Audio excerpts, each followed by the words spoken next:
you fucking prick, ya. No, I can't do an impression of Louis as Joe Pesci. He's a content creator. It's another content creator. What is it? Is this thing on? 7:31? Am I late?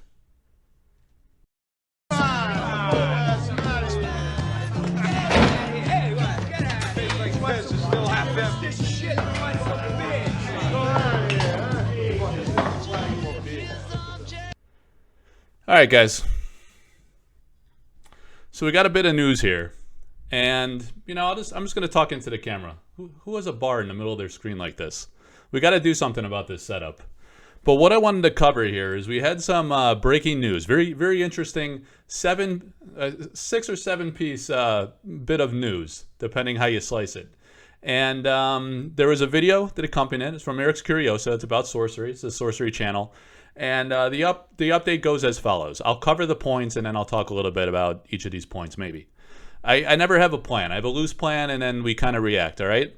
So a YouTube video, I'm reading off of the Sorcery Contested Realm Community Facebook group. It's actually a funny story. So I broke the news of a rumor that was swirling. It was a little more than a rumor. It was a communication from Southern Hobby Distribution, which is one of the two, I believe there's 2 major U.S. distributors, Peachtree State Hobby, PhD, or is it Hobby? PhD, and Soho, Southern Hobby, right? So a Soho representative contacted one of the retailers that's in my Collector Arthouse Discord, and he said, hey, I got this email, and they said that initially there was something of like a plan or an idea of they would release 75% of the initial product that's ready, and then 25% at a later date. Don't quote me exactly. It was something along these lines, right? And they said, like, instead of doing that, the Sorcery has decided that they want to release all at once on November 10th, right? So then, someone chimed in. He was like, hey, Mike, you worked hard to just, doomsday device, blow up your own reputation with these wild rumors. And, you meant well. And he was, I don't know. I told him, yeah, I did think about that, but given that it was a communication from the distributor, it seemed pretty credible. I did heavily caveat that, I didn't get it firsthand. The distributor did not tell me that directly, but it was someone that I know well that got this directly from the distributor. So worse, where there's smoke, it could be true, or there is a pretty disturbing disconnect with communications with this distributor. So I guess the silver lining is it was true. And within like an hour later, the official news came from the company along with a YouTube video that made the following points, right? So it was Simon. He usually has like these records on his wall of some Beatles albums. So I kind of joked with this Beatles song that it was replaced by all this Sorcery original artwork, largely from Jeff Menges. So he's got some amazing pieces, quite a collection going. He's making me look like a chump with this scene over here. I got some work to do. So anyway, he says in the video, the beta release moved to 10 November for uniform worldwide release and sufficient contingency during busy printing cycle. These are my summary notes, right? It's not verbatim. So they moved it to the 10th of November. He talked a bit about how it's a very busy printing season. This slots Sorcery into a time frame they're comfortable with enough contingency to make sure they can get it to all of the retail partners around the world all at once. All right, so that's goodness. We wouldn't want to have a partial release. I think there was some discontent and frustration with the alpha release when Canada got it first. They started pulling philo stones, like they were candy. And which, get this. I just got this toy in the mail. It's too much glare. You can't see what it is, but that might be something you see more of over the course of the weekend. But anyway, people are pulling the philo stones in these Canadian boxes like they were Tootsie Rolls, Like they're just handing them out like candy. They're in every Facebook box has a philo stone foil. All right, and then eventually some other places get them. The U.S. gets them, and a lot of excitement. Everyone's posting every day. So with this release, they're going to make sure everybody around the world gets it at the same time. This gives them sufficient time to get it to all the stores. And he mentioned it with the Innkeeper kits. It has like playmats and some promo cards and things that the stores are going to get, the retail stores. based on the order quantity that they order. And then that is important because, presumably they'll have beta like release events and things like that where they can give those away as prizes or however they, see fit to do so. So that'll be great. You talked about how there's massive demand for Sorcery beta, and it was exceeding the pace of production. So that's a good problem to have, It reminded me of like Tesla, where like they sell cars as fast as they can make them, and obviously, I'm not trying to be like, wildly exaggerative, if that's a word here. Sorcery's a game that came out 2 months ago, even though it feels like 2 years to some of us who have been in from the beginning. So it's a new game, but it had a massive Kickstarter debut, what appears to be very high demand for the beta follow-up. At least that's what the distributor always tells you, right? So hopefully we don't have a situation where you get too carried away and you print like 200,000 boxes. The distributor always wants to get a lot of boxes, dump it on the stores, dump the burden on the stores for the stores to then have to go sell it. So they make their money, they pass the risk onto the store, and then the store is left, with the burden of marketing and trying to get those sold, right? So hopefully it's a reasonable print. You do want to strike a bit of a balance with player demand.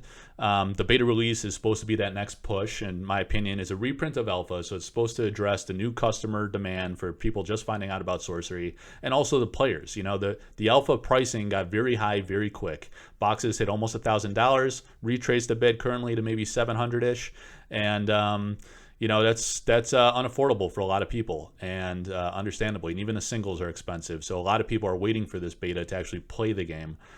So it's a really exciting milestone for the company, for fans of Sorcery, that hopefully that the play aspect is well received, and that can supplement the very strong, healthy collector interest and investor, speculator, flipper type interest, if you're into that kind of thing. So massive demand for Sorcery. He did confirm that BGS and CGC are two grading companies that are now open for business. I think there was mention that they're working with PSA and maybe some other grading company. I can't remember if he mentioned that. I know he did confirm that BGS and CGC are confirmed. So if you guys have sent cards to BGS, they'll be working through those now. I'm sure they got inundated with a lot of requests. We've seen some come back from BGS, which is great. Louis from Kitchen Table TCG, Louis, yay! He got his slabs, and he got some heat. He got some nice things. So congratulations to him. And CGC. People sent it into CGC, and those have been coming back too. And maybe we saw one here with the Philo. All right. And it's not mine though. We'll see what happens with it over the weekend. It's not mine.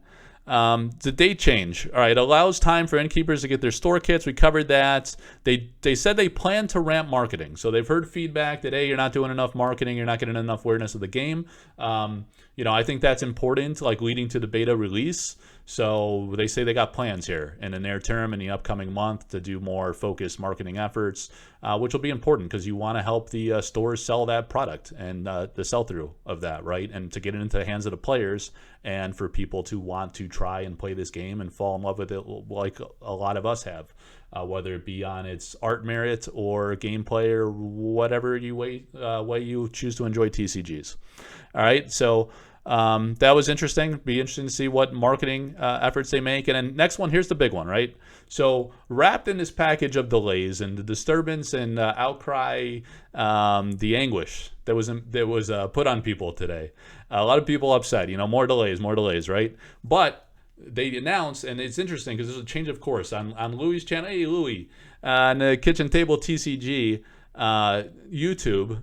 Simon was on there and he's saying, hey, they got mixed thoughts about TCG player because they like the idea that, maybe it's a little more difficult to buy, sell, trade, and you got to do it the old-fashioned way, like in the 90s. This game is a throwback to the 90s golden era of TCGs, both from like a experiential level and also an art level. So it was kind of cool for a bit, but it seems like there's been a change of heart, and they say they want to go on TCG player, which I think is great because you're going to get built-in marketing and awareness of the best kind from TCG player, where a lot of people go for all the premier games to do all their buy sell, not trade.